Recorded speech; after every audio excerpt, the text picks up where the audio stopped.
Hello everyone, आज मैं section 10 stay of suite के बारे में बताने वाली हूँ।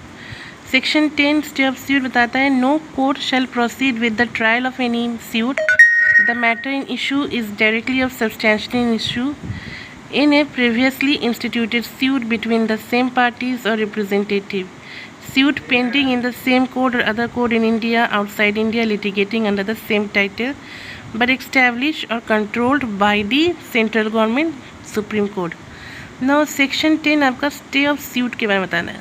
stay of suit इसको आप res subjudice के नाम से भी जान सकते हैं। तो res subjudice इसमें दो चीज़ इंपॉर्टेंट रहता है res subjudice के लिए, matter in issue and the same title. Matter in issue means the ground on the basis of which you file the suit, मतलब जो ग्राउंड है जिसके आधार पे आप सूट फाइल करते हैं, that is matter in issue. और टाइटल सेम टाइटल मतलब दो केस है, उसका सब्जेक्ट मैटर सेम हो, उसका टाइटल अगर सेम हो तो उसे आप सेम टाइटल कहेंगे। नो स्टे ऑफ सूट से ये रेस सब्जुडिस में रेस सब्जुडिस आपका जो है दो वर्ड्स मिल के बना है। रेस मीन्स केस और matter and sub judice means which is already pending, मतलब जो पहले से पेंडिंग हो। तो दोनों वर्ड्स मिल के क्या हो गया, एक case which is already pending.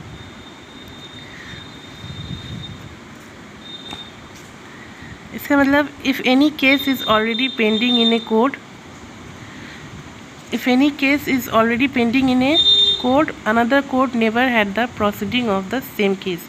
अगर कोई केस पहले से पेंडिंग है कोर्ट में तो सेम कोर्ट हो या फिर अनदर कोर्ट हो विद इन इंडिया, आप उसकी दूसरी प्रोसीडिंग चालू नहीं करवा सकते। कोई दूसरा केस वही केस आप दूसरी बार प्रोसीड नहीं करवा सकते, whether it is on the same court or whether it is on the different code. Now elements of res subjudice, elements of res subjudice क्या है, same parties, same title, same matter in issue, court competent, previous court competent for revive, court in India। अगर ये सब 6 ये जितने भी 6 है ये एलिमेंट्स अगर रहता है तो रेस सब्जुडिस होगा। ठीक है। Now essentials of res subjudice, there must be 2 suits। ठीक है, that is previous and subsequent, मतलब 2 suit होना ज़रूरी रहता है res subjudice में। second one is court in which previous suit is instituted must have jurisdiction to grant relief claimed on subsequent suit। second one is important कि अगर previous कोई suit पहले से ही इंस्टीट्यूट किया गया है और वो कोर्ट कम्पिटेंट है जुरिस्डिक्शन के लिए, वो कोर्ट कम्पिटेंट है टू ग्रांट रिलीफ, तब आप दूसरा सूट किसी दूसरे कोर्ट में या फिर उसी कोर्ट में on the same subject matter bye the same party, आप सेम टाइटल हो, वो केस आप नहीं फाइल कर सकते। अगर आप फाइल करेंगे तो आपको रेस सब्जुडिस होगा। रेस सब्जुडिस मतलब स्टे ऑफ सूट हो जाएगा, सब्सिक्वेंट सूट आपका स्टे ऑफ सूट हो जाएगा, रेस सब्जुडिस के अंडर आ जाएगा। Third one is matter in issue must be directly and substantially in issue in a previously instituted suit. ठीक है, मतलब मैटर इन इशू जो है वो दोनों सूट का सेम होना चाहिए, तभी ये रेस सब्जुडिस के अंदर आएगा। Both suit between the parties और रिप्रेजेंटेटिव्स, मतलब both suit between the same parties और द रिप्रेजेंटेटिव, मतलब जो सूट है वो दोनों पार्टीज जो है वो सेम होगा या फिर जो लीगल रिप्रेजेंटेटिव होंगे वो सेम ही पार्टीज़ के लीगल रिप्रेजेंटेटिव होंगे और सब्जेक्ट मैटर भी सेम ही होगा, तब ये आपका रेस सब्जुडिस के अंदर आएगा।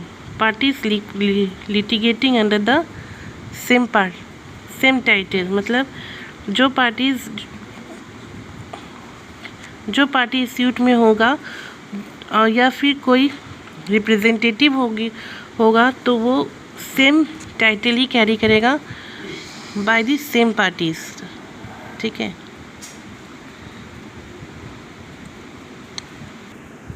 ना इसके एक्सप्लेनेशन में बताया गया है Indian courts are no longer restricted if a case is pending in foreign courts. मतलब अगर किसी फॉरेन कोर्ट में same suit same subject matter of the case pending है और अगर इंडियन कोर्ट में वही केस फिर से प्रोसीड किया जा रहा हो तो इसमें इंडियन कोर्ट के अंदर रेस सब्जुडिक्स नहीं लगेगा, वो प्रोसीड कर सकता है whether the case is pending in foreign court और नॉट। तो इसकी एक्सप्लेनेशन में आप लोग लिख लीजिएगा। Suit pending in foreign court doesn't preclude courts in India from trying any suit founded on same cause of action. What are the essential? इसके essential से pending in foreign courts. Second one is no bar on courts in India और same causes of action. मतलब अगर किसी same cause of action के लिए foreign court में कोई केस पेंडिंग हो और अगर उसी का प्रोसीडिंग अगर इंडिया में किया गया हो, इंडियन कोर्ट्स में किया गया, तो इस इंडियन कोर्ट्स में बार नहीं लगेगा उसे फर्दर प्रोसीड करने के लिए। Now what are the main objects of res sub judice. Main object क्या है? पहला है, first one is prevent courts from concurrent jurisdiction. मतलब एक ही केस को दो बार प्रोसीड करने के लिए ये मना करता है, ये रोकता है। Second one is avoid multiple proceedings. Third one is avoid inconvenience to the parties on the trial twice of time on the same cause of action. ठीक है, तो एक ही केस को दो बार प्रोसीड करने के लिए रोकता है, ये मल्टीपल प्रोसीडिंग को रोकता है, और ये जो पार्टीज़ का जो इनकन्वीनियंस होता है जैसे उसे भी आप on the same cause of the action उसे भी रेस सब्जुडियूस अवॉइड करता है। Court where proceeding held must be the same court other courts of India outside of India which are established and authorised by the central government of India supreme court of India. Means here court word, court मतलब कौन सा court है? Court जहाँ पे race सब्जुडियूस लग सकता है same court होना चाहिए, या फिर अदर कोर्ट्स ऑफ इंडिया होना चाहिए, या फिर इंडिया के बाहर भी होगा तो वो एस्टैब्लिश और authorise by the central government of India होनी चाहिए and supreme court of India. Now these are the main objects of res sub judice. Now what are the legal aspect?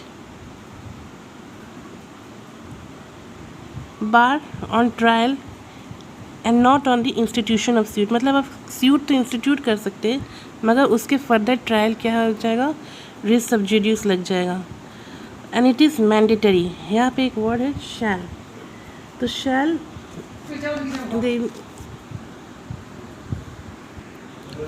No court शैल, इसमें शैल दिया है, ये शैल वर्ड क्या हो जाता है?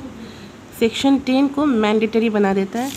तो इसमें bar on trial not on the institution, section 10 आपका हो जाएगा mandatory provision.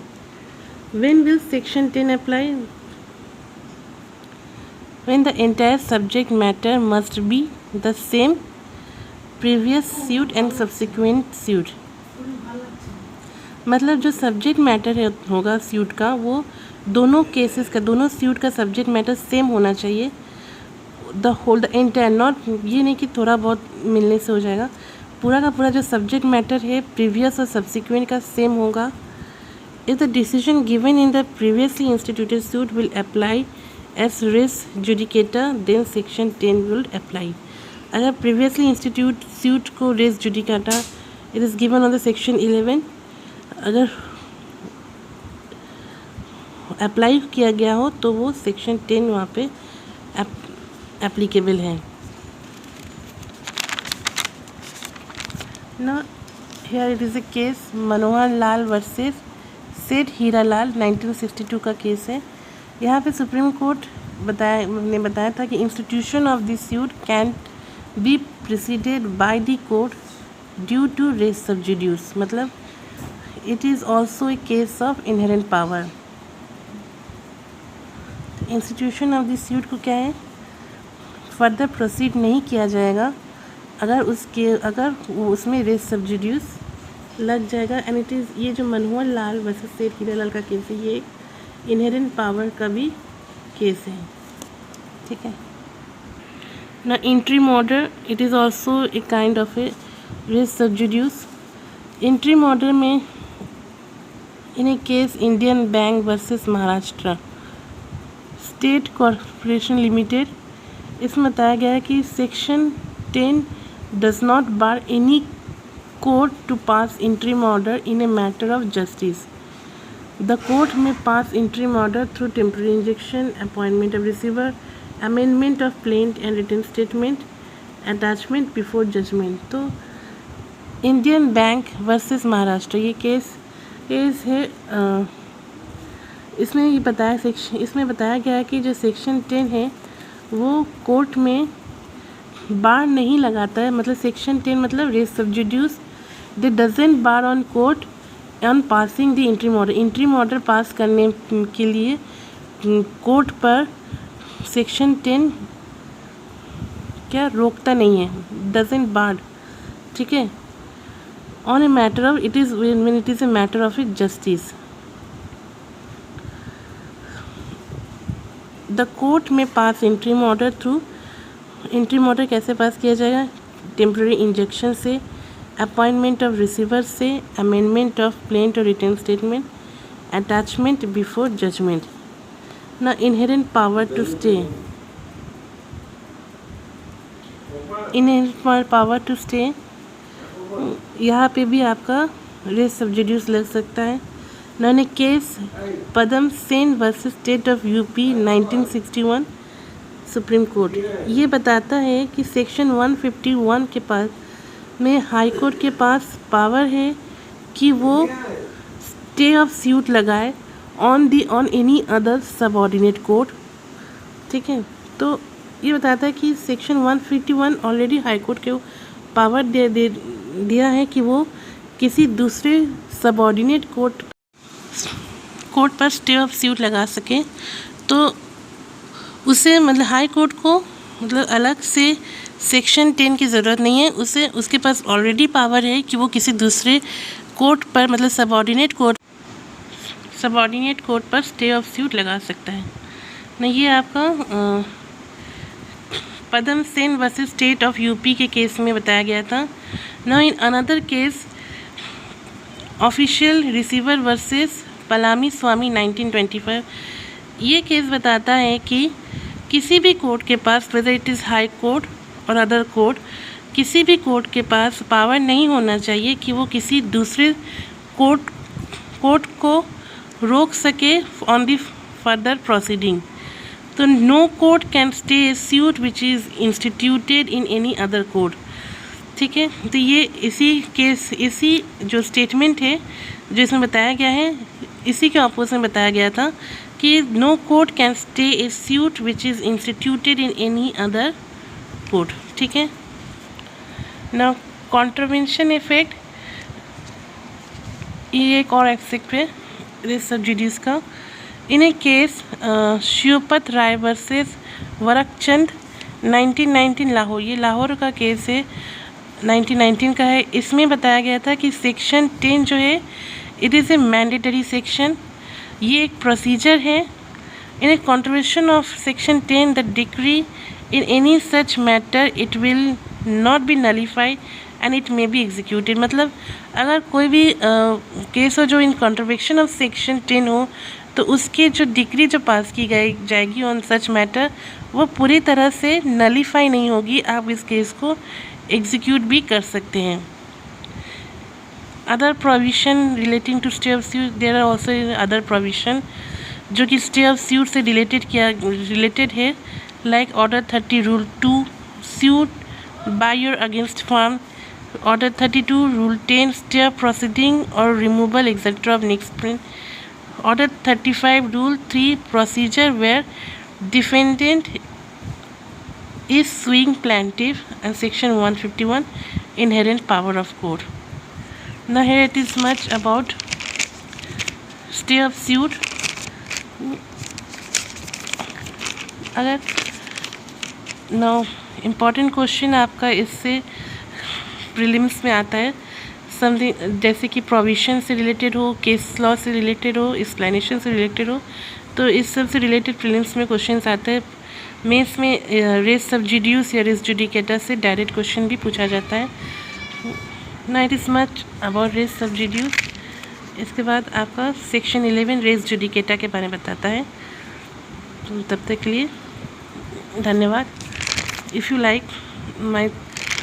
Like it then please आप सब्सक्राइब कीजिएगा और कमेंट करके बताइएगा कि आपको मेरा लेक्चर कैसा लगता है।